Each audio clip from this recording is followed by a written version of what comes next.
Hi everyone and welcome back to my YouTube channel. So guys, today in this video I'm going to tell you how to fix Geometry Dash not working on iPhone after iOS 17 update. So guys, there is a big section of iOS device users dealing with the not working issue of Geometry Dash on their devices. This issue was first seen with the iOS 15 version, as before that there was no such report of the Geometry Dash not working. So today in this video I will tell you how to fix this issue.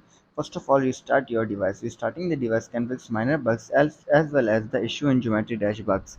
For restarting your device, simply tap on your settings and then go to your general, scroll down and tap on shutdown.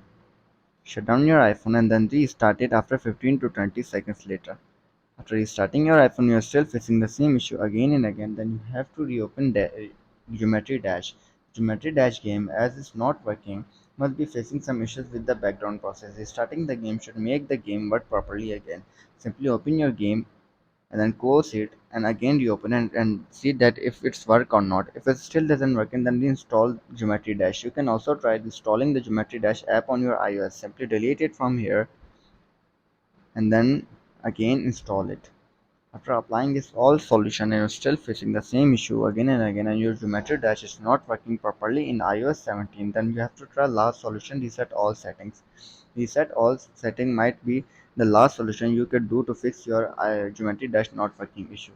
Simply go to your settings, scroll down and tap on general, again scroll down, tap on transfer or reset iPhone, tap on reset all settings, enter your passcode and fix your issue.